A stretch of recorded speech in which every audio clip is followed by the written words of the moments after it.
करणी सेना का नाम आते ही एक विवाद का नाम आ जाता है। सनातन को एक बेहतरीन मोटिव बना के समाज के लिए लड़ रही है, तो समस्याएं तो रहेंगी। आपको अगर संसद भेजा जाए तो पार्लियामेंट में क्या मुद्दा उठाएंगे? सबसे पहला मुद्दा संसद में उस समय मैं होता जिस टाइम ये कहा गया राणा सांगा और राणा सांगा के लोग गद्दार, उसकी जुबान खींच लेती। आपके विरोधी कहते हैं कि आप अग्रेसिव बातें करते हैं। छत्री कुल में पैदा हुए हैं, हमारे बाप दादाओं की तलवारें बोली हैं।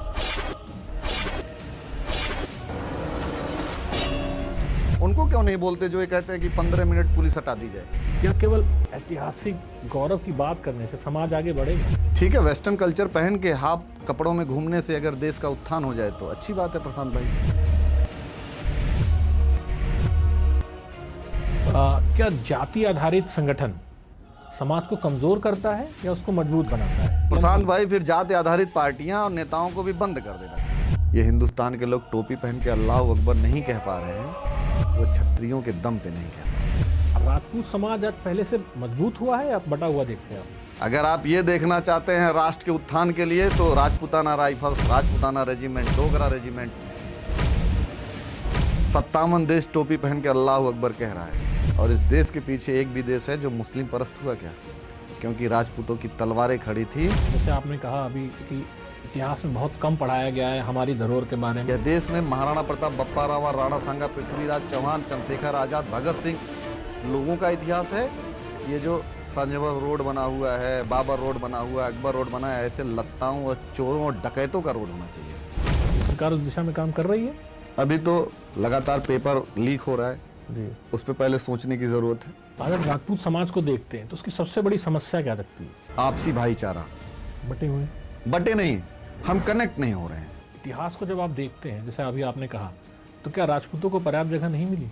आज हम सुन किसको रहे हैं? ट्विंकल ट्विंकल लिटिल स्टार को। हाँ। यही सुन रहे हैं, हाँ। यही पढ़ाया जा रहा है। जी जी। जिसका इतना गौरवशाली इतिहास हो, इतना गौरवशाली इतिहास हो, वो लोग विदेश के लोगों को पढ़ रहे हैं। पद्मावत पिक्चर आई थी उस समय जी, और बड़ा चर्चा में रहा वो आंदोलन आपका। दीपिका पादुकोण ऐसे कमर टेढ़ी करे हुए दिखेगी। ये लोग पद्मावती के कैरेक्टर को जस्टिफाई करेंगे। और मलिक मोहम्मद जायसी जो 250 साल बाद पद लिखता है, वो जूता नहीं खाएगा। और जो संजय लीला भंसाली ऐसी पिक्चर बनाएगा तो थप्पड़ नहीं खाएगा। एक नेता इस तरीके से होना चाहिए जो ये कहे कि अपराधियों को मिट्टी में मिला दिया जाए, जो ये कहे कि जो जिस भाषा में समझेगा उस भाषा में समझाया जाएगा। तो मुझे लगता है कितने टाइम योगी आदित्यनाथ जी से अच्छा नेता इस देश में।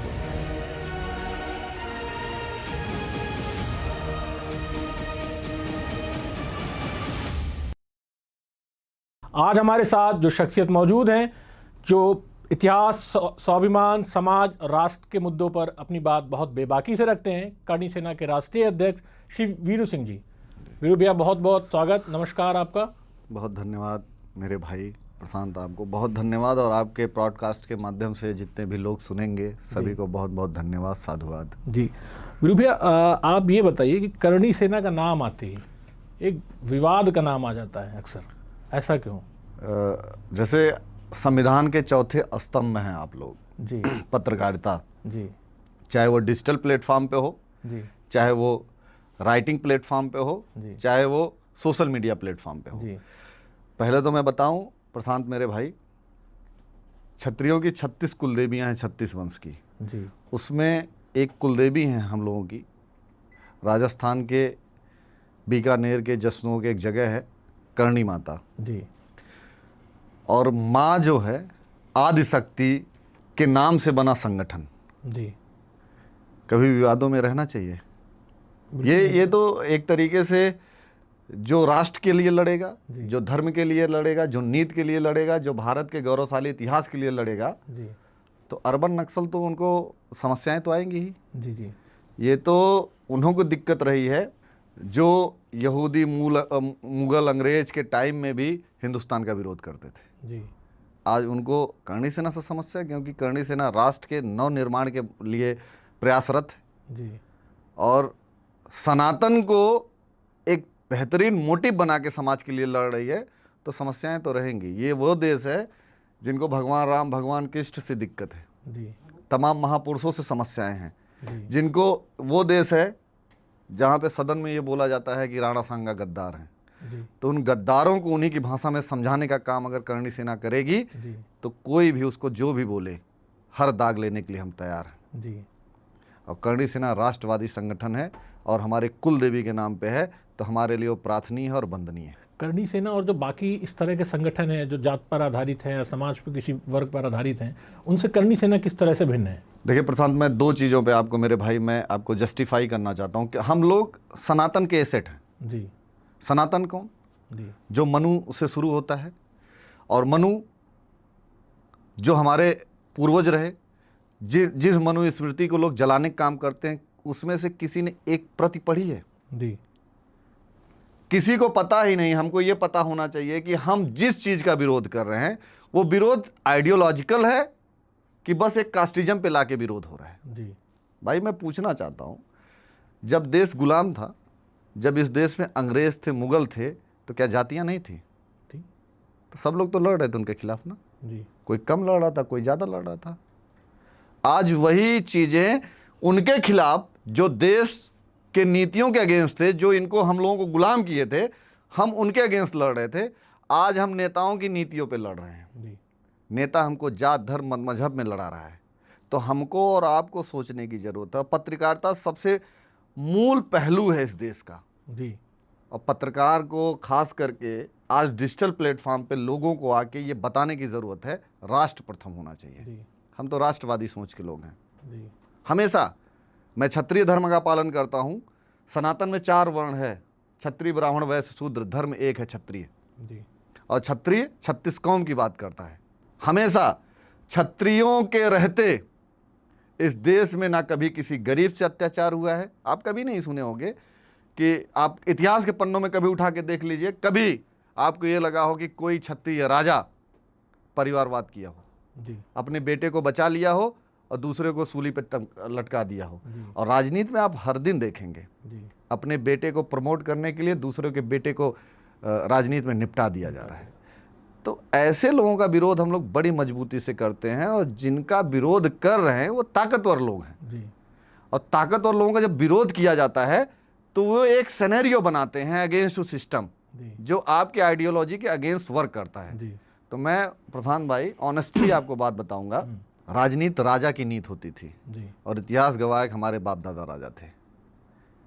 हम दिए हैं इन लोगों को जी गढ़ किले, रियासतें, रजवाड़े, राजनीति सब हमारी दी हुई है। जी तो ऐसा ना हो कि जिस दिन हम लोगों का दिमाग सनका, इनकी कुर्सियों पे नज़र ना आ जाए। आपके विरोधी कहते हैं कि आप अग्रेसिव बातें करते हैं, आप कंस्ट्रक्टिव बातें नहीं करते, समाज का निर्माण करने वाली बातें नहीं करते। भगवान श्री रामचंद्र जी 3 दिन इंतजार किए थे, जी रास्ता मांग रहे थे जी समुद्र से, जी मिला क्या? नहीं, उनको क्या करना पड़ा फिर? तीर उठाना पड़ा। ये देश हाँ जिसमें 568 रजवाड़े, 1.25 लाख जमींदारी, 3.5 लाख तालुकेदारी और 57 लाख एकड़ ज़मीनें और 3000 टन सोना हम लोगों ने दान किया हो, जिस देश में, और आरक्षण जैसे एक विकृत राक्षस का शिकार कर रहे हों, जात धर्म मत मजहब में संघर्ष कर रहे हों, ये तो कोई नहीं कहता कि मंडल कमीशन को लागू करने वाला एक क्षत्रिय है। जी नहीं कोई कहता। क्यों नहीं कहता? बीपी सिंह का नाम लेना चाहिए, जी प्राइवेट सेक्टर में आरक्षण देने वाले अर्जुन सिंह का नाम लेना चाहिए। जी तो दिया कौन है इन लोगों को? और रही बात अग्रेशन की, क्षत्रिय कुल में पैदा हुए हैं, हमारे बाप दादाओं की तलवारें बोली हैं, यहाँ तो जुबान बोल रही है। और मैं बहुत बोल्डली कहूँगा, इस संविधान में फ्रीडम ऑफ स्पीच और फ्रीडम ऑफ एक्सप्रेशन का अधिकार है मुझे। उनको क्यों नहीं बोलते जो ये कहते हैं कि 15 मिनट पुलिस हटा दी जाए? जी उनसे तो अच्छी भाषा है मेरी। ठीक बात है। मैं ये कहता हूँ जो जिस भाषा में समझेगा उस भाषा में समझाया जाएगा। जी तो भाषा सामने वाले पे डिपेंड करती है, वो किस भाषा में हमसे बात करेगा। अगर हमसे वो इज्जत और सम्मान से बात करेगा प्रशांत भाई, तो उससे 2 गुना इज्जत और सम्मान की बात करेंगे। और अगर वो कहीं वाइल्डनेस की बात करेगा तो हमसे ज़्यादा अग्रेशन नहीं रहेगा, हम समझाएंगे। जी और मैं बहुत बोल्डली कहता हूँ कि शुरुआत हमारी नहीं होगी, लेकिन अंत हमारा होगा। करणी सेना की कौन सी ऐसी पहल है जिसको मीडिया प्रमुखता से नहीं दिखाती है? क्योंकि हम जो भी चीज़ें दिखाते हैं वो उनका फिल्टर दिखाते हैं, तो कौन सी ऐसी पहल है जिसको जो मीडिया नहीं दिखाती? देखिए, मैं बताऊं, मैं एक गैर राजनीतिक संगठन का नेतृत्व कर रहा हूं। करणी सेना एक सामाजिक संगठन है। पॉलिटिकल, हमारे पास कोई पॉलिटिकल सिस्टम नहीं है कि हम संविधान में बदलाव कर देंगे, हम कोई अमेंडमेंट पारित कर देंगे, हम किसी को विधायक सांसद बना देंगे। हम समाज की कुरीतियों के खिलाफ लड़ रहे हैं। मैंने आपको एग्जाम्पल दिया कि हमारे महापुरुषों के नाम से अगर कोई विकृत मानसिकता का कोई आदमी पिक्चर बना रहा है तो उसका विरोध होगा। सनातन के बारे में कोई गलत बोल रहा है तो उसका विरोध होगा। हमारे देश के बारे में कोई गलत बोल रहा है तो उसका विरोध होगा। राष्ट्र की नई सोच में कोई रोड़ा बन रहा है तो उसका विरोध होगा। सेना पे सवाल उठाने के साथ हम लोग मजबूती से विरोध में खड़े मिलेंगे। तो करणी सेना हर उस पहलू पे आपको मिलेगी। देखिए, मीडिया को टीआरपी चाहिए, पहली चीज। अगर हम राणा सांगा को गद्दार कहने वाले के लिए लड़ाई लड़ने निकलेंगे तो बोलेंगे कि लॉ एंड ऑर्डर बिगाड़ा जा रहा है। जैसे आपने आगरा में गए तो आप बोला गया लॉ एंड ऑर्डर बिगाड़ा जा रहा है। पद्मावती पे पिक्चर बनाया गया, हमने विरोध किया तो हम लॉ एंड ऑर्डर बिगाड़ रहे हैं। हम सनातन, अभी इसी जहां पे आप बैठे गाजियाबाद में, नोएडा में, यहीं बगल में एक सूर्या चौहान को चाकू मार दिया गया विकृत मानसिकता के मुस्लिमों के द्वारा। अगर हम उसका विरोध करेंगे तो हम वायलेंस बना रहे हैं। तो मैं पूछना चाहता हूं मीडिया से कि इंसान जिए कैसे?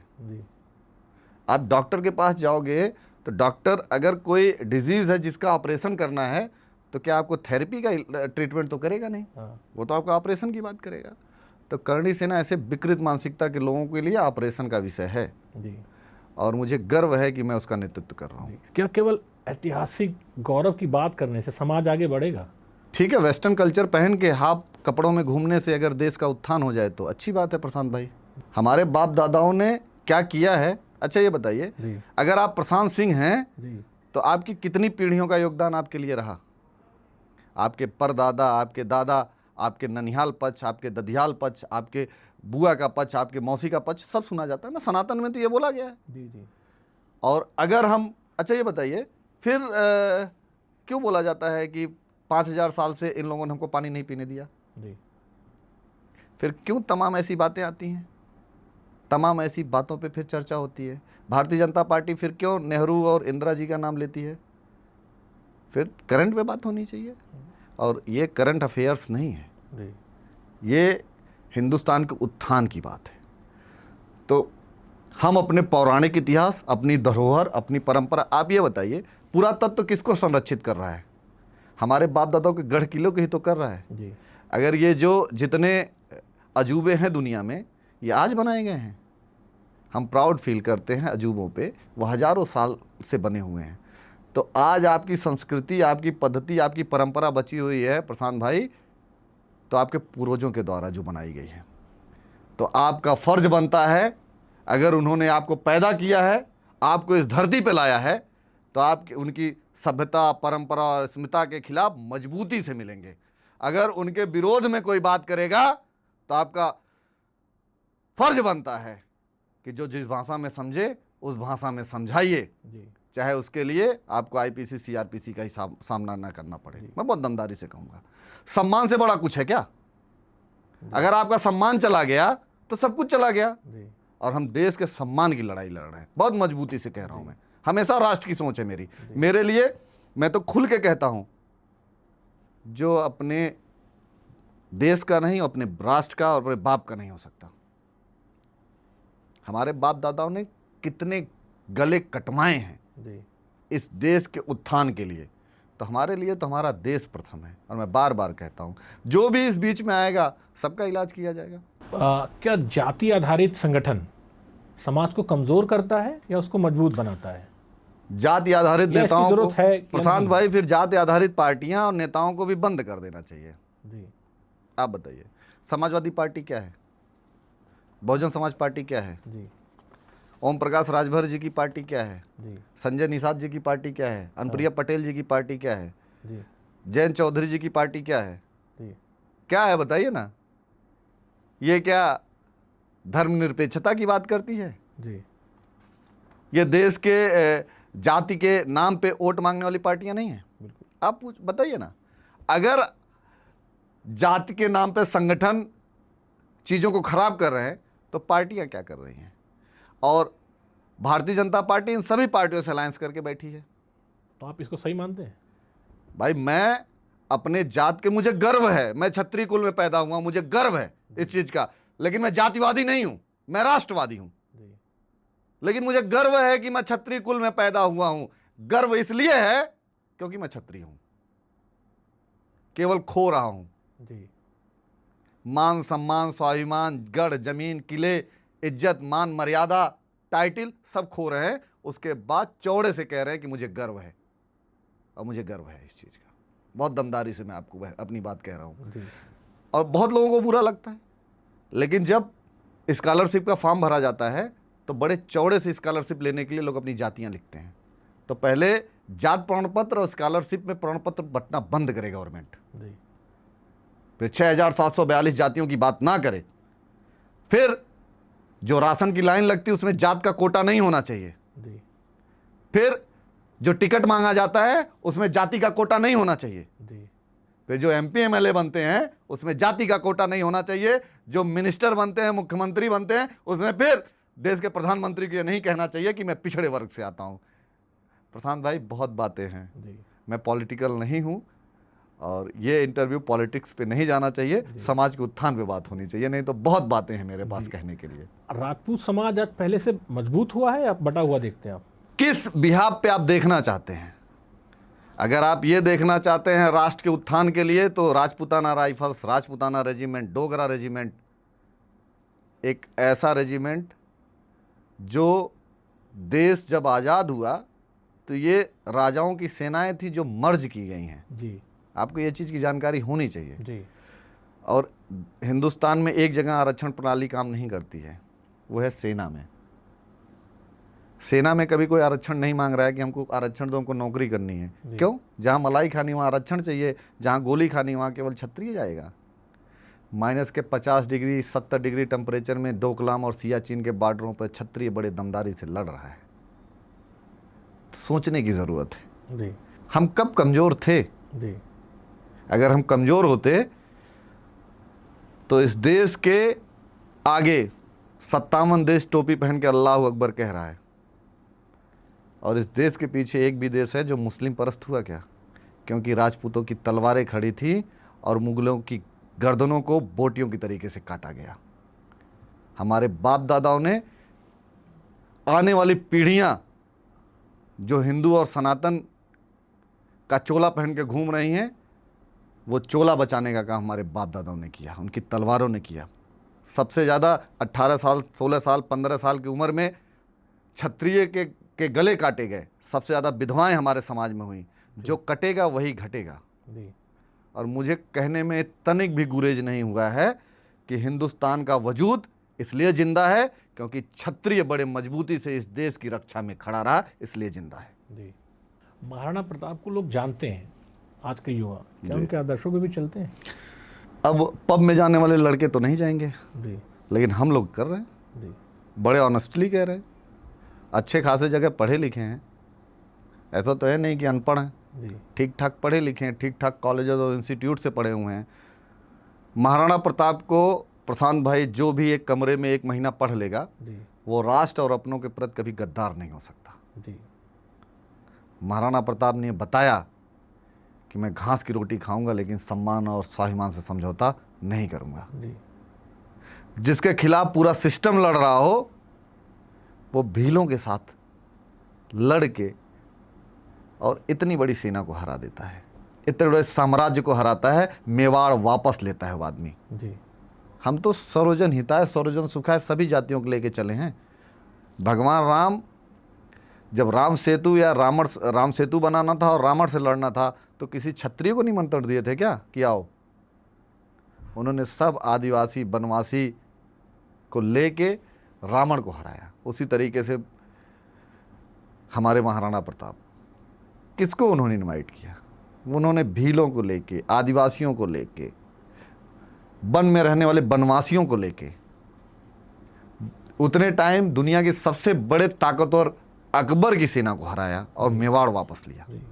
तो हमको लगता है कि कुछ चीज़ें ऐसी हैं, चाहे वो एनसीईआरटी की किताबें हों, चाहे वो सीबीएसई की किताबें हों, चाहे वो आईएएस आईपीएस या पीसीएस के क्वेश्चंस हों, उसमें सरकार को ये चाहिए कि ऐसे महापुरुषों पे जो सवाल बनते हैं वो सवाल पूछे जाएं। उनके पौराणिक धरोहरों को पढ़ाने की ज़रूरत है, उनके कार्यों को पढ़ाने की ज़रूरत है। मैं आपको पूछना चाहता हूँ, यह देश में महाराणा प्रताप, बप्पा रावल, राणा सांगा, पृथ्वीराज चौहान, चंद्रशेखर आज़ाद, भगत सिंह, बिस्मिल खान लोगों का इतिहास है कि ये जो संजय रोड बना हुआ है, बाबर रोड बना हुआ है, अकबर रोड बना है, ऐसे लत्ताओं और चोरों और डकैतों का रोड होना चाहिए? इतिहास किसका है? ये सब चोर डकैत थे, ये जितने उगल मुगल आए जी। और मैं कहना चाहता हूँ कि ये जो देश में जो मुस्लिम कम्युनिटी के लोग हैं, ये 4, 5, 6 पीढ़ी जाएंगे तो ये सब हमारे हैं, सब सनातनी हैं। इनको तो कन्वर्ट किया गया तलवार के दम पे। जी। और मुझे गर्व है और आपको भी प्रशांत भाई गर्व होना चाहिए, और जितने लोग ब्रॉडकास्ट सुन रहे हैं सनातनी, उनको गर्व होना चाहिए कि जब धर्म के नाम पे कर लिया जा रहा था, जब हमारी बहू बेटियों को रेप बलात्कार किया जा रहा था, धर्म बदलने के लिए हमें विकृत चीज़ों से गुजरना पड़ रहा था, तब भी हमारे बाप दादाओं ने धर्म नहीं बदला। तो उनका खून हमारे रगों में है। तो हमारी सोच हमेशा राष्ट्रवादी होनी चाहिए, धर्मवादी होनी चाहिए, सनातनवादी होनी चाहिए। हम इतिहास को देखते हैं तो जैसे आपने कहा अभी कि इतिहास में बहुत कम पढ़ाया गया है हमारी धरोहर के बारे में या हमारे पूर्वजों के बारे में। तो इतिहास में अंग्रेज़ों का शासन मिलता है, फिर मुगलों का आ जाता है, फिर उसके बाद अंग्रेज़ों का आ जाता है। तो कहीं ऐसा हुआ कि हमारे साथ खिलवाड़ हुआ? लॉर्ड मैकाले जब उन्होंने पढ़ाई शुरू की कि इनका इतिहास ना पढ़ाया जाए, कुछ ऐसा हुआ? प्रशांत भाई, पहले चीज़ तो गुरुकुल की सब एजुकेशन परंपरा के लोग हम लोग रहे। लॉर्ड मैकाले तो कोई मतलब ही नहीं था, इस देश में आना ही नहीं चाहिए तो पद्धति। देश आज़ाद हुआ 1947 में जी, और 26 जनवरी 1950 को देश गणतंत्र हो गया जी, संविधान लागू हुआ जी। उसके बाद लगातार 17 साल तक इस देश का जो शिक्षा मंत्री था जी, वो मुस्लिम था जी। उसने हर जगह मुस्लिमों का इतिहास बड़े तत्परता से पढ़ाया जी। इसमें कांग्रेस ने बहुत बड़ा सिनेरियो क्रिएट किया, क्योंकि जिन्ना से अफिलिएटेड लोग उतने टाइम सरकार में थे जी। तो बहुत चीज़ें ऐसी हैं जो इस देश में हाइड करी गई, छुपाई गई। अरे मुझे बताइए ना, राणा प्रताप से ज़्यादा महान अकबर हो सकता है? अकबर महान किस बात का? वो डकैत था।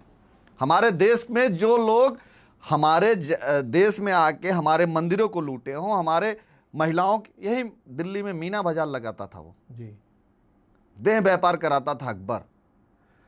5 फुट 6 इंच का सड़ा सा काला कलूटा सा, चेहरे पे इतना बड़ा मस्ता था, आदमी आज के टाइम में देख ले तो अंधेरे में डर जाए और मुंह पे थूक दे, इतना सड़ा विकृत आदमी था। उसको महान बताएंगे? किस वेद पुराण में अकबर का जिक्र हुआ है या किस बड़े लेखक ने लिखा? महाराणा प्रताप पे आज पीएचडी करी जा रही है, अकबर पे कौन सी पीएचडी हुई है? महाराणा प्रताप के घोड़े का और हाथी का इतिहास है जी। उनके अस्त्र शस्त्र का इतिहास है, उनके घोड़े को देखने वाले लोग जिनको सईस बोलते थे, घोड़े को जो पालता था उसको सईस बोलते थे, और जो हाथी को देखता था उसको पिलवान बोलते थे जी। उन लोगों का इतिहास है। इसका कौन सा इतिहास है? इसका कोई चरित्र नहीं जी। तो ऐसे लोगों को महाराणा प्रताप को पढ़ने की ज़रूरत है, जो इस देश में यूथ है। और सरकार से मेरा अनुरोध है आपके इंटरव्यू के माध्यम से, ऐसे महापुरुषों को प्रमोट करने का समय आ गया। ये सरकार उस दिशा में काम कर रही है? अभी तो लगातार पेपर लीक हो रहा है जी, उस पर पहले सोचने की ज़रूरत है जी। अच्छे से पेपर करा लें, ठीक ठाक काम कर लें, और हर पेपरों में, हर एग्ज़ाम में, हर कंपटीशन में ऐसे महापुरुषों का जिक्र होना चाहिए जी। जब आप जिक्र करोगे, जब क्वेश्चंस पुटअप होगा, तभी तो लोग पढ़ना सीखेंगे, शुरू करेंगे जी। अगर हमको पढ़ाया जाए कि पहली बार हिंदुस्तान में ट्रेन कब चली जी, जब क्वेश्चन पूछा जाएगा तब ना हम उसको पढ़ेंगे, या कभी पूछा ही ना जाए तो मैं क्यों जानना चाहूँगा कि ट्रेन क्यों चली? हम तो चल रहे हैं उससे। तो जब आप महापुरुषों के बारे में क्वेश्चन पुटअप कराएंगे इंटरव्यूज़ में या फिर किसी एग्जामिनेशन में, तब ना लोग पढ़ना शुरू करेंगे। तो सरकार को इस पे काम करने की ज़रूरत है जी मेरे माध्यम से, मुझे जहाँ तक लगता है। जी। समाज सिर्फ इतिहास पे गर्व करने से चलेगा या कुछ रोजगार पे भी फोकस होना चाहिए? देखिए, ये सरकार का विषय है ये। नहीं, आप चूंकि युवाओं की बात करते हैं। मैं आपको बोलता हूँ, मैं करणी सेना के नेतृत्व कर रहा हूँ। मैंने कहा मैं गैर राजनीतिक संगठन जी। का आदमी हूँ। मैं अपने समाज के लोगों को ये जरूर कहता हूँ कि खूब पढ़ लो, जी। जब नौकरी ना मिले, ओवर एज हो जाओ, तब तुमको करणी सेना ज्वाइन करनी चाहिए। अच्छा। जब लगे कि कभी कोई नहीं, या तो खूब ताकतवर बन जाओ, जी।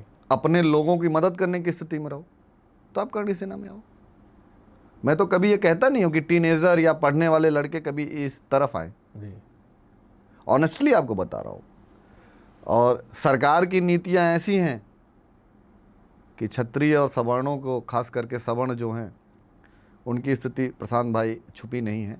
आप भी उसी दर्द से गुजरे होंगे जिस दर्द से हम लोग गुजर रहे हैं या लोग गुजर रहे हैं।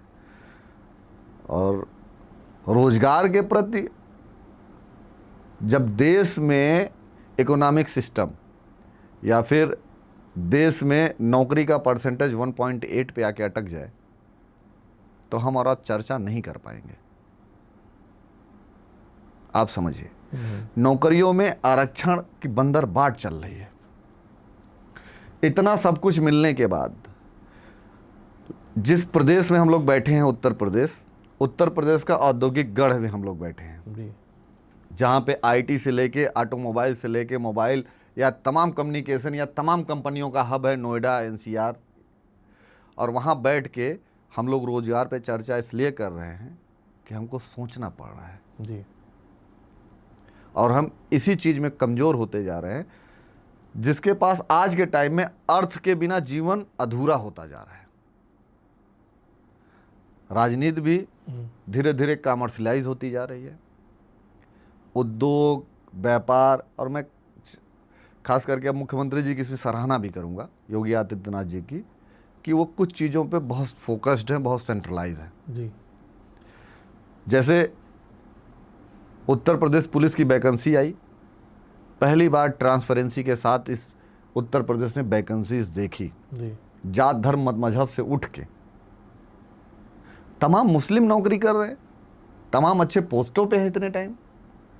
तो मैं तो उनको धन्यवाद दूंगा कि आपने इस प्रदेश को, जो अपराध का प्रदेश था, जो दंगों का प्रदेश था, जो लूट घसोट का प्रदेश था, उसको आपने उत्तम बनाया, सर्वोत्तम बनाया।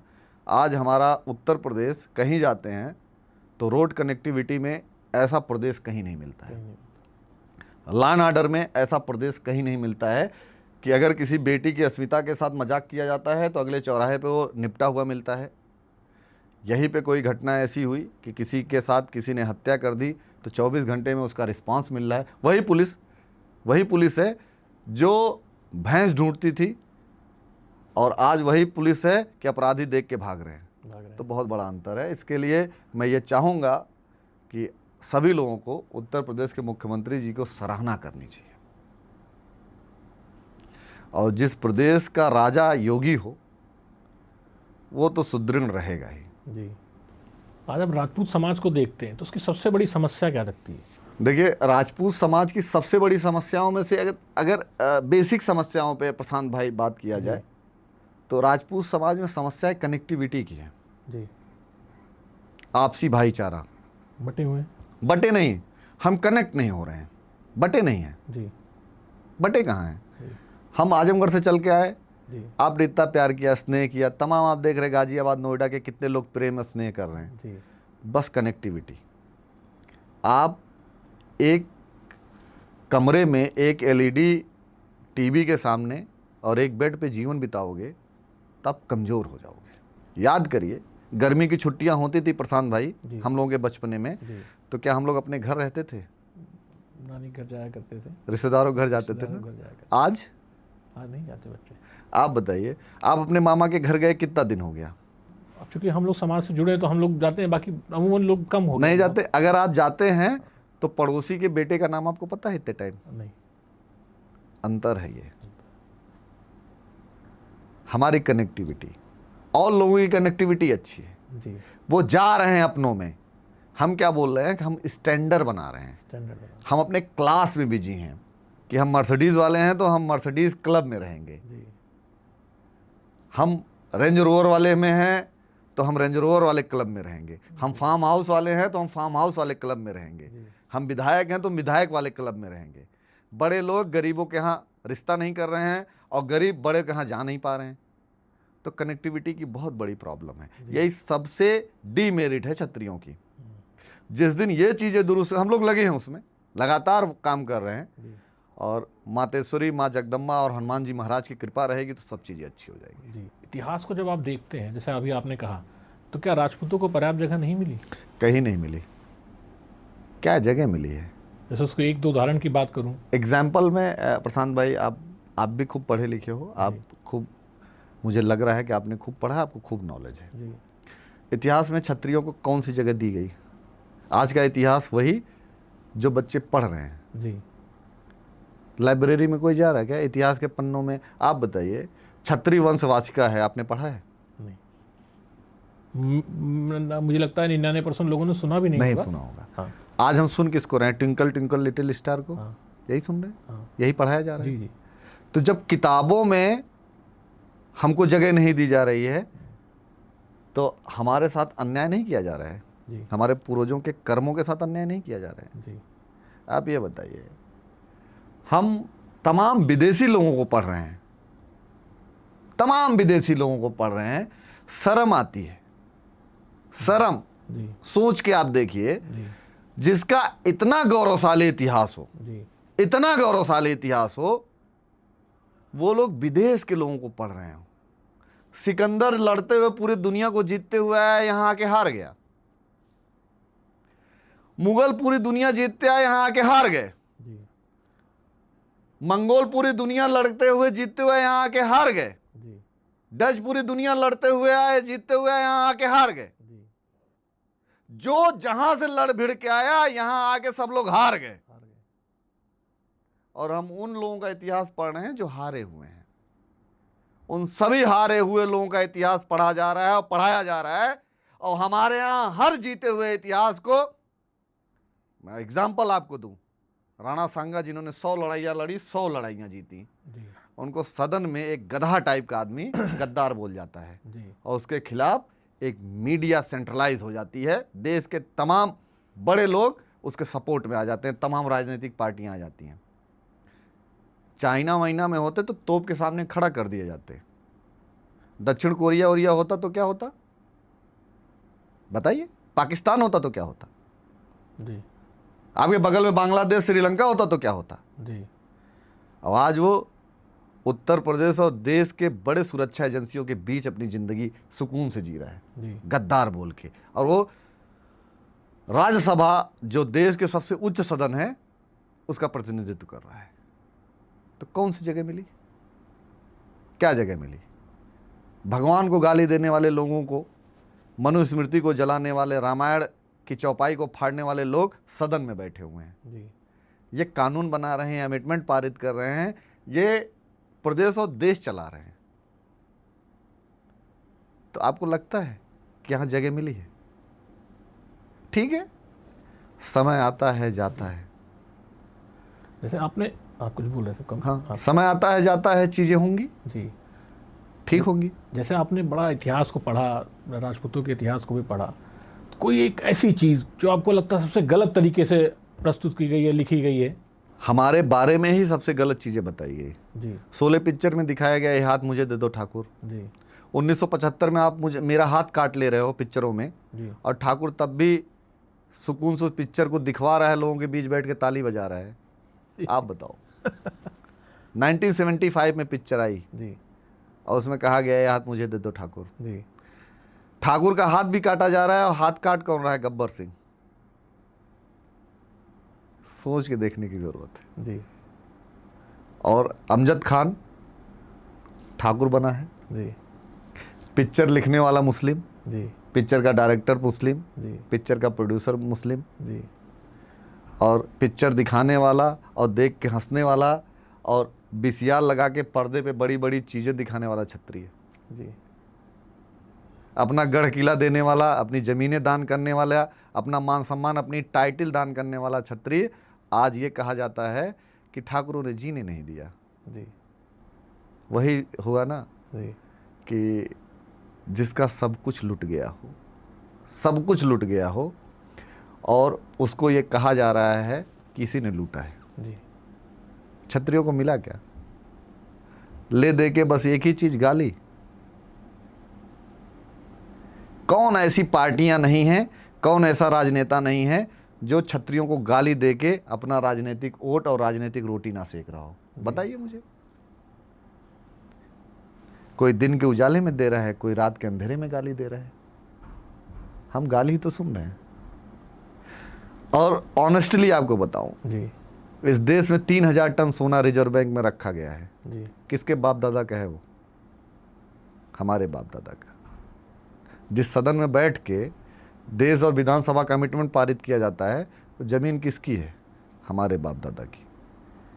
ऑनेस्टली प्रशांत भाई आपको बता रहा हूँ, आप ITI करिएगा, 1947 से पहले इस देश में क्षत्रियों की कितनी ज़मीनें थी? 87% लैंड क्षत्रियों की थी इस देश में। जी। आप करिएगा, ये तो पढ़े लिखे आप हैं, मैं ऑन पेपर आपको बता रहा हूँ। 1952 में विनोबा भावे भूदान महायज्ञ हुई। जी। आपको पता 87% में 44% ज़मीनें हम लोगों ने समता मूलक समाज की स्थापना के लिए कि हर आदमी के पास ज़मीनें हो, हमने 44% ज़मीन इस देश को दान कर दी। 57 लाख एकड़ ज़मीन। उस ज़मीन का मुआवजा कितना है आज के टाइम में? फिजिकल नोट इस देश में 16 लाख करोड़ है। जी। अगर हम उस केवल अपने ज़मीन का मुआवजा मांगेंगे, केवल अपने ज़मीन का, तो इस देश का खजाना 19 बार खाली हो जाएगा। कितनी बार? 19 बार। ये केवल हमारे ज़मीन के मुआवजे की बात, और चीज़ें छोड़ दीजिए, मैं केवल एक छोटी सी पहल की बात बता रहा हूँ। जी।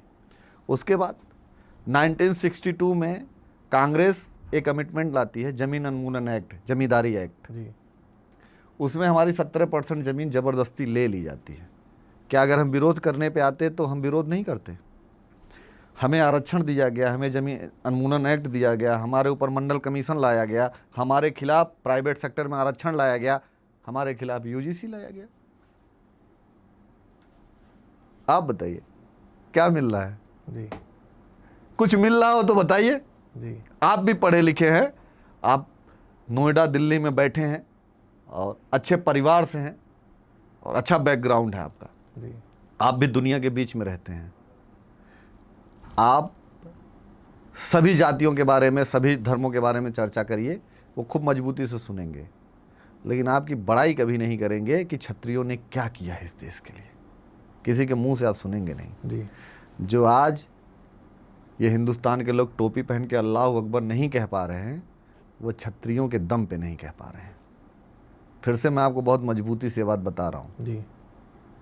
बड़ी बात बोल रहे हैं आप, बहुत मजबूती से, और इसका साक्ष्य है मेरे पास। लाइए स्टाम्प पेपर पर लिख के दूं। वजह बताऊं आपको? जी। 16 साल के बाद लोग बोलते थे कि अगर छतरी जिंदा है तो समझिए कुक्कुर हो गया। हम 16 साल में कट मार के किनारे हो जाते थे। किसके लिए कटते थे?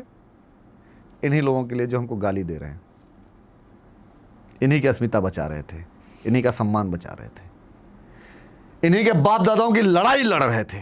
जी।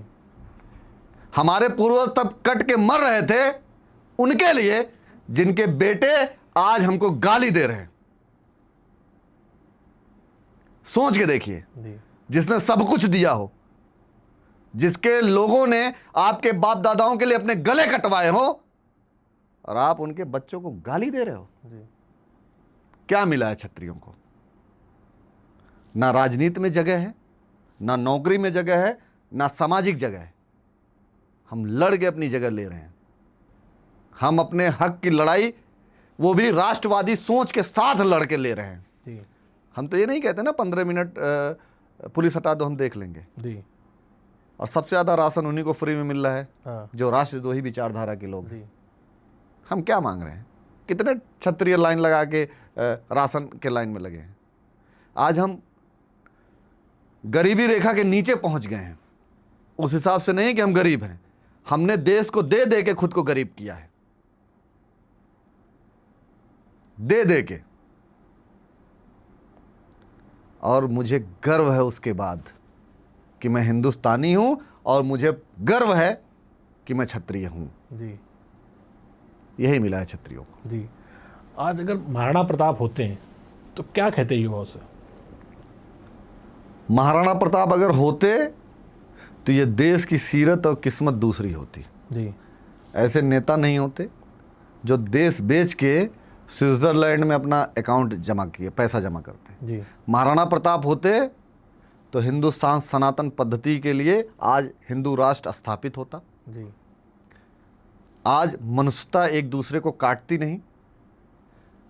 वो बताते, जो इन्होंने एक सिनेरियो बनाया था कि जात धर्म मत मजहब से ऊपर अपना देश है, अपना राष्ट्र है। जी महाराणा प्रताप की आइडियोलॉजी को पढ़ने की ज़रूरत है, और महाराणा प्रताप इन नेताओं को देख के शायद ये कहते हैं कि 15वीं शताब्दी ही ठीक है, ये जरूर कहते हैं। जी। आपने एक आंदोलन किया था, पद्मावत पिक्चर आई थी उस समय जी और बड़ा चर्चा में रहा वो आंदोलन आपका। जी तो आज जब उस आंदोलन को आप देखते हैं जी। तो क्या था, और मतलब क्या आप उससे संतुष्ट हैं? ये जो पिक्चर आई थी पद्मावती, जी बाद में वो पद्मावत हुई। जी। करणी सेना की लड़ाई से उस पिक्चर का नाम बदल गया, नाम बदला गया। जी पद्मावती से वो पद्मावत हुई। जी पद्मावती के मरने के बाद एक मुस्लिम लेखक था जी मलिक मोहम्मद जायसी, जी 250 साल बाद 14वीं शताब्दी में पद्मावती जी जौहर करती हैं, फिर 17वीं शताब्दी में मलिक मोहम्मद जायसी पैदा होता है 250-300 साल के बाद। जी वो रात में सोया हुआ होता है। प्रशांत भाई, बहुत समझदारी की बात मैं आपको बता रहा हूँ और आपको हंसी आएगी, इस देश के सिस्टम को सुन के आपको हंसी आएगी, आप इसको जानिए। और मैं पूरा देश चाहूँगा कि इस चीज़ को कोड करें, और मैं कोड करके बोल रहा हूँ। 250-300 साल बाद मलिक मोहम्मद जायसी रात में सोया रहता है, उसको सपना आता है। जी सपने में वो पूरी घटना देखता है। क्या देखता है? ये हुआ है। अच्छा। उसने एक गद्य लिखा फिर सपने का, उसका नाम था पद्मावत। 300 साल बाद क्या हुआ था 300 साल पहले, आप सपने में देखोगे और आप उसको विजुअल करोगे।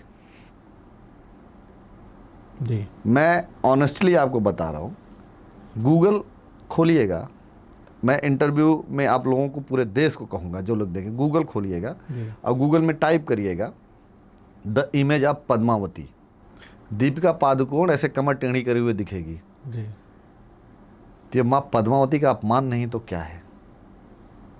दीपिका पादुकोण जैसी लोग, जो कहना नहीं चाहिए मुझे, ये लोग पद्मावती के कैरेक्टर को जस्टिफाई करेंगी। और मलिक मोहम्मद जायसी जो 250 साल बाद पद लिखता है, वो जूता नहीं खाएगा। और जो संजय लीला भंसाली ऐसी पिक्चर बनाएगा तो थप्पड़ नहीं खाएगा। और ऐसी पिक्चर बनेगी तो मेरा धर्म कर्म कर्तव्य बनता है कि ईंट से ईंट बजा दिया जाएगा। 350 कट करवाया हूँ उसमें, हुआ। फिर पिक्चर आई, जिसको ओरिजिनल देखनी है तो पाकिस्तान में रिलीज हुई थी, जाके देख लेंगे। पद्मावती की लड़ाई थी, और पद्मावती की लड़ाई थी, वो पद्मावत रिलीज हुई, वो हम लोगों की लड़ाई थी। पद्मावत रिलीज होनी थी, पद्मावती नहीं रिलीज हुई। और क्या चाहिए? और संतुष्ट, हर दिन संतुष्ट है। मैंने कहा मैं क्षत्रिय कुल में पैदा हुआ हूँ तो संतुष्टि लेके पैदा हुआ हूँ। सब लोग टाइटल लिख रहे हैं, तो कम से कम ये तो संतुष्टि है कि हम तो लेके पैदा हुए हैं, तो संतुष्टि है इसकी। आप राजपूतों का जब इतिहास देखते हैं तो बहुत से लोगों का देखते हैं, मेवाड़ की बात चल रही है तो गोरा बादल भी थे। गोरा बादल को लोग जानते नहीं हैं और बहुत कम लोग जानते हैं। एक पहाड़ तक धड़ कटा, गला कटा, धड़ लड़ा जी। एक पहाड़ तक, सोच के देखने की जरूरत है। ऐसा ऐसा इतिहास है प्रशांत भाई, छोड़िए कहीं का इतिहास मत जाइए, आप अयोध्या का इतिहास देखिए जी। एक भाई 14 साल वनवास में था, एक भाई 14 साल खड़ाऊं रख के राज किया, और एक भाई जमीन पे सोता था तो दूसरा भाई अयोध्या में गड्ढा खोद के 7 फुट नीचे सोता था जी। एक भाई 14 साल वॉचमैन बन के नींद भूख त्याग के अपने बड़े भाई की देख रेख करता रहा। कहीं और जाने की जरूरत नहीं है, जी जी, यहीं देखने की जरूरत है। हम में और आप में देख लीजिए, आज भी क्षत्रिय किसी गांव में है, किसी भी गरीब के मान सम्मान पे ठेस पहुंचती है तो सबसे पहले उनको बाबू साहब ही याद आते हैं, और बड़े मजबूती से ठाकुर वहां दमदारी से खड़ा मिलता है जी। उनके सम्मान को बचाने के लिए। क्या? कितना भी गरीब हो क्षत्रिय, अगर किसी गरीब की बेटी की शादी है तो अपना सबसे कीमती चीज वो ले जाके दे देता है उनको। कुछ दे ना पाए समय जाके देता है। जी। आज के टाइम में आदमी सब कुछ दे देता है, समय नहीं दे पाता है। क्षत्रिय अपने लोगों को, क्षत्रिय उपचेतना की 49 जातियां हैं प्रशांत भाई। आपकी भी शादी हुई होगी जी। तो आप नोट करिएगा, मैं कोड कर रहा हूं इस चीज को। काहिन के बिना शादी हुई आपकी? नहीं। नाउन के बिना शादी हुई आपकी? नहीं। कुम्हार के बिना शादी हुई आपकी? प्रजापति के बिना शादी हुई आपकी? धोबी के बिना शादी हुई आपकी? ऐसी 49 जातियां हैं जिनका हक हकूब हमारे यहाँ, उनके नहीं रहने पर हमारे यहाँ कोई कर्मठ ही नहीं होता है। तो ये समझिए क्षत्रियों ने क्या दिया है देश को, ये सोचने की जरूरत है। इसीलिए बोलते हैं एक क्षत्रिय के पास 10 वोट है जी। क्योंकि हमारे पास लोग हैं, हमारे बाप दादाओं ने ये पद्धति, संस्कृति और ये चीज़ें हमको दे के गए और हम लोग उस पर काम कर रहे हैं। जी। और हमको अच्छा लगता है जब कभी कोई ये कहता है कि आपके बाप दादाओं ने हमारे लिए ये किया, बड़ा अच्छा लगता है सुन के। लगता है कि हाँ वाकई में अगर मैं क्षत्रिय कुल में पैदा हुआ हूँ तो गौरव का तो विषय है ये। जी। और बार बार ये कहता हूँ कि गौरव का विषय जी। है और आपको भी गौरव का विषय होना चाहिए। जी। समाज के एक वर्ग की आप लड़ाई लड़ते हैं या समाज की लड़ाई लड़ते हैं? एक समाज के लिए लड़ाई लड़ना और एक राजनीतिक लड़ाई, दोनों में क्या अंतर देखते हैं? देखिए समाज की लड़ाई, मैं क्षत्रिय 36 कौम की बात राजनीतिक करता हूँ, पार्टियां भी मेरे अपनी- लिए तो सब लोग हैं मेरे अपने। जी। मैं तो तमाम ओबीसी एससी सबकी लड़ाई लड़ता हूँ। जी। जिसने मदद मांग लिया, मेरा धर्म बनता है, मैं क्षत्रिय हूँ। मैं करणी सेना का एज ए राष्ट्रीय अध्यक्ष नहीं, मैं एक हिंदुस्तानी होने के नाते, एक उत्तर प्रदेश का वासी होने के नाते मैं सभी जात धर्म मत मजहब की लड़ाई लड़ता हूँ। जी। पहली चीज, राजनीति में कभी जातिवाद नहीं होना चाहिए, जी। कभी व्यक्तिवाद नहीं होना चाहिए, कभी अवसरवाद नहीं होना चाहिए। जी। लेकिन सारी पार्टियां इसमें हैं। हाँ, हाँ। तो पहले उन पार्टियों के डंडल कमंडल को बंद करना चाहिए, जी। फिर किसी तीसरे पे एलिगेशंस उठाने चाहिए। हमने कहा ना हम एसेट हैं देश के। भाई हम और आप क्या हैं? हमारी आपकी आइडेंटिटी क्या है? कि हम भारतीय हैं। जी। यही तो है ना प्रशांत भाई, गलत तो नहीं कह रहा हूं। जी जी जी। तो अगर हम भारतीय हैं, बिना पासपोर्ट पे मुहर लगाए हम बाहर एक कदम नहीं रख सकते अपनी सीमा के। दूसरे देश में जाके हम वीरू सिंह से पहचान है मेरी कि फलाने जाति से पहचान है, वहां हमारी पहचान हो जाती है भारतीय। तो हमको सबसे पहले भारतीय बनने की जरूरत है। जी। और यहाँ के लोग भारतीय नहीं बन पा रहे हैं, राष्ट्रवादी नहीं बन पा रहे हैं। और तमाम लोगों को मैं ये कहना चाहूँगा कि जिस देश का नमक खा रहे हो उस देश से गद्दारी मत करो। जी। वो किसी भी तरीके गद्दारी क्यों ना हो।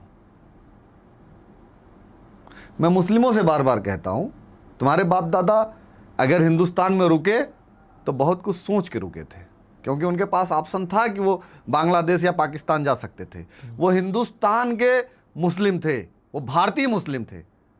और तुम लोग पाकिस्तानी और बांग्लादेशी मुस्लिम बन रहे हो, इसलिए समस्याएं बढ़ रही हैं। जी। भारतीय मुस्लिम बनने की ज़रूरत है। जी। आपको अगर संसद भेजा जाए तो पार्लियामेंट में क्या मुद्दा उठाएंगे? सबसे पहला मुद्दा। देखिए बहुत चीज़ें ऐसी हैं प्रशांत भाई जो एडवांस होती हैं, बहुत चीज़ें ऐसी हैं तो जिसका कोई प्लानिंग नहीं होती है। जी। अगर संसद में उस समय मैं होता, इफ़ आई डोंट माइंड, जिस टाइम ये कहा गया राणा सांगा और राणा सांगा के लोग गद्दार, जी। उसकी जुबान खींच लेते। ये मैं ऑन इंटरव्यू बोल रहा हूं आपको, चाहे उसके बाद जो होता देखा जाता, उसका इलाज वहीं करते। जी। और जो लोग राष्ट्र के विचारधारा के खिलाफ वहां बात करते हैं, उनका तमाम जगह से हम लोग विचारधारा चेंज करा देते हैं। बहुत मजबूती से कह रहा हूं। जी। पता नहीं क्यों मुझे लगता है कि और देश में आज पॉलिटिक्स जो है वो सेंट्रलाइज हो चुकी है।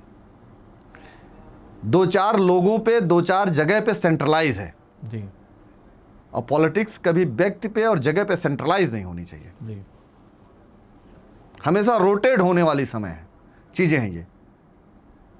और मैं देश के लोगों से भी अनुरोध करता हूं आपके पॉडकास्ट के माध्यम से कि विचारधारा की लड़ाई होती है, जी मतभेद की लड़ाई होती है, मनभेद की लड़ाई नहीं होती है। तो हमारा आपका मतभेद हो सकता है, मनभेद होने की ज़रूरत नहीं है, क्योंकि सब भारतीय हैं। जी हमें जात धर्म मत मजहब से ऊंचा उठ के देश के लिए सोचना है, देश के उत्थान के लिए सोचना है।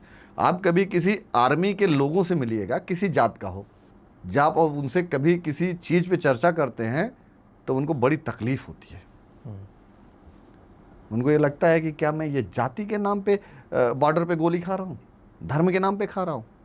मैं तो भारतीय होने के नाते, हिंदुस्तान का सिपाही होने के लिए गोली खा रहा हूँ, अपनी जान दे रहा हूँ, शहीद हो रहा हूँ। जी जी सबको अब सोचने की ज़रूरत है। इजराइल मजबूत क्यों है? क्योंकि वहाँ सबकी विचारधारा राष्ट्रवादी है। चाइना मजबूत क्यों होता जा रहा है? आपने कभी किसी को चाइना का विरोध करते हुए वहाँ की जनता को देखा? यहाँ तो हर दूसरा आदमी देश का विरोध करता हुआ दिखता है। तो अब देश की राजनीति को भी और देश के युवा को सोचने की और बदलने की ज़रूरत है। जी क्या करणी सेना कभी राजनीतिक पार्टी में बन सकती है? अगर बनेगी जी तो बाकायदा इसका प्रेस कॉन्फ्रेंस किया जाएगा जी इन फ्यूचर। अभी तो फिलहाल ऐसा कोई विषय नहीं है। अभी हम लोग सामाजिक कार्यकर्ता के रूप में एक वोटर हैं, जी अपने एक मत का प्रयोग कर रहे हैं। तो जब एक मत का प्रयोग कर रहे हैं तो फिर राजनीति पे बहुत ज़्यादा बोल नहीं सकते हैं। भविष्य में जो चीज़ें होंगी और आप लोगों के बीच इंटरव्यू के माध्यम से रखा जाएगा। जी अगर आज महाराणा प्रताप आ जाएं तो उनको वीरू सिंह पे क्या होगा? गर्व होगा? अब तो महाराणा प्रताप से आप पूछिएगा। मुझे लगता है कि उनको देखने मात्र से हम दोनों भाई अपने आप को गुडविल फील करेंगे। जी और जब कभी अपने पूर्वजों की बात करते करते हम लोगों के शरीर में वाइब्रेशन फील हो तो ये फील करना चाहिए कि हम लोग अच्छे रास्ते पे चल रहे हैं। जी तो कहीं ना कहीं अगर हम लोग इतिहास, परंपरा और अपने पूर्वजों पे चर्चा कर रहे हैं दोनों भाई, तो 1% ही सही अच्छे रास्ते पे हैं। जी भारत का सबसे महान योद्धा? एक नाम अगर लिया जाए तो योद्धाओं का अपमान है। यह देश योद्धाओं का ही देश रहा है। इस देश का नाम, इस पृथ्वी का नाम योद्धाओं के नाम से है। तो सवाल बदलिए, एक योद्धा है ही नहीं। जी हमारे अब नाम लेंगे ना तो पूरा दिन चला जाएगा। जी इसलिए मैं ये कहूँगा कि जितने हमारे योद्धा थे सब इस देश की अस्मिता, इस देश के मान सम्मान और इस सनातन धर्म को बचाने के लिए अपनी जान दे के गए। तो उन योद्धाओं से हमें ये सीखने की ज़रूरत है कि हमको उनके आइडियोलॉजी पे चलना है। जी एक नेता आज के समय का? मैं योगी आदित्यनाथ जी को बहुत रिगार्ड करता हूँ जी और मुझे लगता है कि एक नेता इस तरीके से होना चाहिए जो ये कहे कि अपराधियों को मिट्टी में मिला दिया जाएगा, जी ये कहे कि दंगा करने वालों को पोस्टर लगा दिया जाएगा, जी जो ये कहे कि जो जिस भाषा में समझेगा उस भाषा में समझाया जाएगा। तो मुझे लगता है कि इतने टाइम योगी आदित्यनाथ जी से अच्छा नेता इस देश में कोई नहीं है। जी कोई ऐतिहासिक व्यक्ति जिससे आप मिलना चाहते हो? मुझे लगता है कि मुझे महाराणा प्रताप से कभी मिलने का मौका मिले तो मिला जाए, क्योंकि बहुत चीज़ों से इन्फ्लुएंस हूँ मैं उनकी। बहुत ऐसी चीज़ें हैं जिनसे मैं बहुत इंस्पायर्ड हूँ। तो अगर कभी आपके माध्यम से कभी भविष्य में कोई ऐसी मशीन वशीन बने तो जरूर मिला जाएगा। भारत की सबसे बड़ी ताकत? आपसी भाईचारा, इससे बड़ी ताकत कोई नहीं है। और इसी भाईचारा से देश आज इस लेवल पे रहा। आज के युवाओं की सबसे बड़ी कमजोरी? मैं ये कहूँगा कि कनेक्टिविटी, जो मैंने आपको बोला, उसको जिस देश की ताकत सबसे ज़्यादा है भाईचारा, वही सबसे बड़ी कमजोरी आज के टाइम जी भाईचारा नहीं है। इतिहास का सबसे बड़ा झूठ? राजपूतों के लिए बोला गया, उनके कर्मों को हाइड किया गया, उनके कार्यों को हाइड किया गया, उनके किए गए कर्मों को हाइड किया गया। सबसे बड़ा झूठ क्षत्रियों के लिए बोला गया इस देश में। अगर आपको आज के युवाओं को कुछ संदेश देना हो तो क्या देंगे? अपने माँ पिता को खूब सेवा करिए, मातृ पिता के लिए प्रेम जागृत करिए, सब चीज़ें बहुत अच्छी हो जाएंगी। मैं वीरू जी का हृदय से धन्यवाद देता हूं कि अपनी बात इतनी बेबाकी से रखी।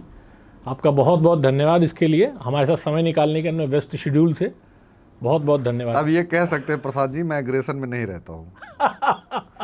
एक्चुअल में क्या, मीडिया एक नैरेटिव मेरे लिए सेट करके रखी हुई है। जी, एक्चुअल में क्या है कि जहाँ पे कुछ नहीं हो पाता है वहाँ पे जाके मैं चीज़ों को ठीक कर देता हूँ। हाँ और ठीक करने का तरीका थोड़ा सा दूसरे टाइप वाला है, जी, तो इसलिए वो दूसरे तरीके से दिखा देते हैं। और मुझे लगता है कि मैं अपनों के प्रति बहुत डेडिकेटेड रहता हूँ। जी,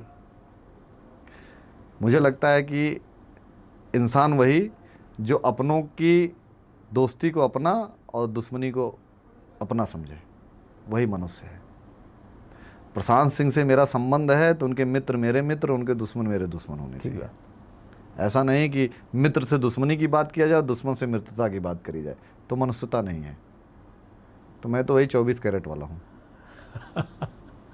धन्यवाद जी, बहुत बहुत धन्यवाद आपका। Bye bye.